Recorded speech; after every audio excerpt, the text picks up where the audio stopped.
Պարոն Խաչատրյան, հարգելի գործընկերներ, ավարտին է մոտենում 2025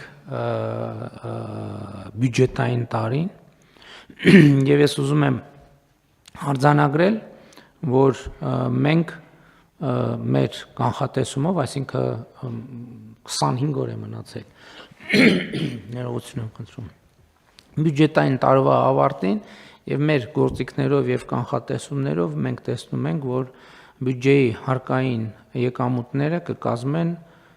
կարող են որոշակի շեղումներ լինել եւ պլյուսով եւ մինուսով 2 տրիլիոն 700 միլիարդ դրամ։ Սա կլորացված ինչ որ թիվ է, եմ ասում, պլյուս մինուսներ դեր կարող են լինել։ Ուզում եմ մեր ուշադրությունը հրավիրել, որ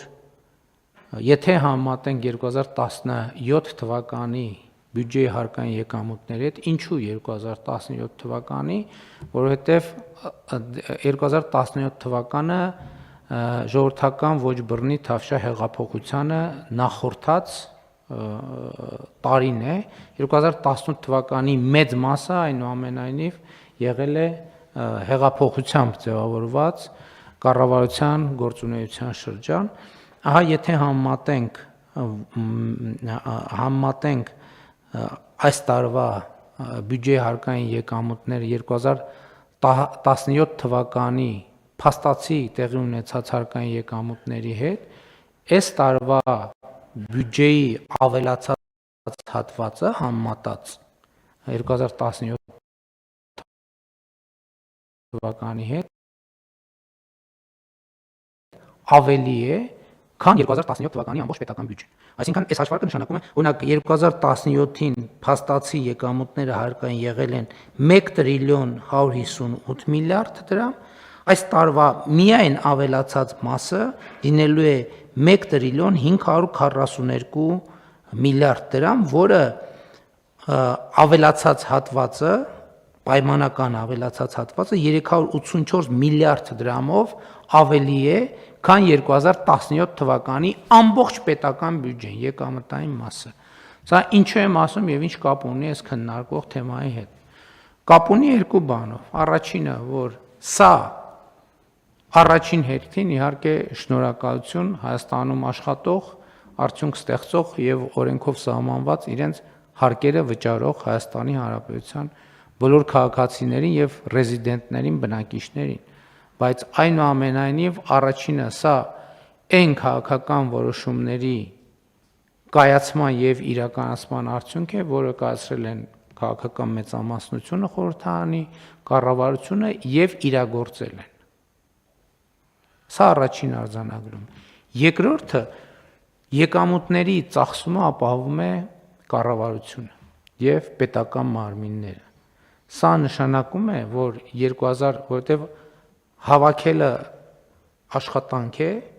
ծախսելը նույնպես աշխատանք է։ Մենք արձանագրում ենք, որ հավաքելու վրա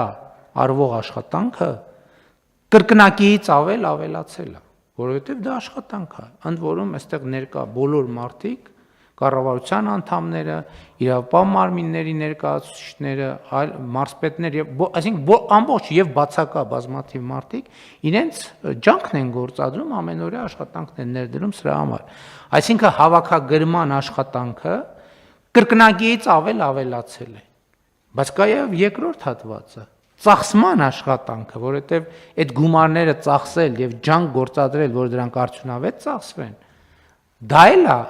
աշխատանք եւ այդ աշխատանքն էլ տրամաբանորեն էլի կրկնակիից ավելացել է։ Հետևաբար 2025 թվականին 2017 թվականի համեմատ պետական բոլոր մարմինները 4 անգամ ավել են աշխատում։ Այսինքն կրկնակի ավելացել է ջանքը հավաքագրելու ուղղությամբ, կրկնակի ավելացել աշխատանքը եւ ջանքը, կրկնակի ավելացել է աշխատանքը ծախսելու ուղղությամբ։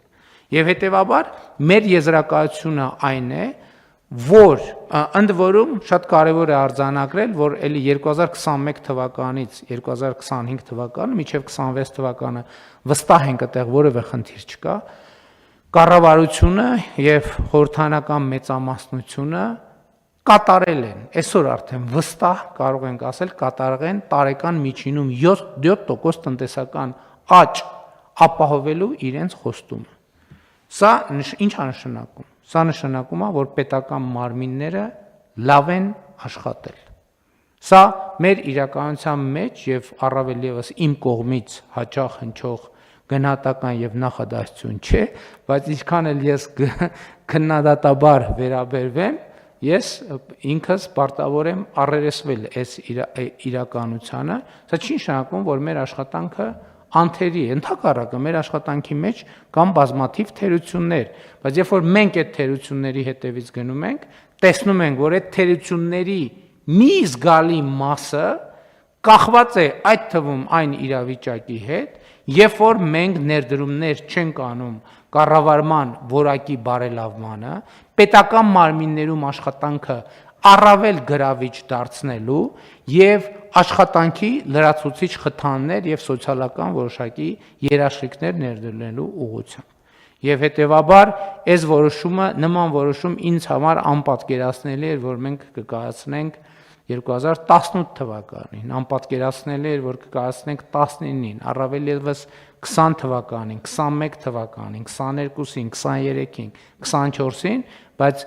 ինձ համար ակնհայտ է, որ մենք նման որոշում չենք կարող չկայացնել 2025 թվականին, որտեղ եթե մենք նման որոշումներ չկայացնենք, այդ նշանակում է, որ Հայաստանի զարգացման ճանապարհին առկա մի կարևոր խոչընդոտ հրաժարվում ենք վերացնել։ Դա այն է, որ պետական մարմիններում աշխատանքը պետք է գնալով ավելի ու ավելի գրավիչ եւ մրցունակ լինի մասնավոր հատվածի հետ, ել չեմ ասում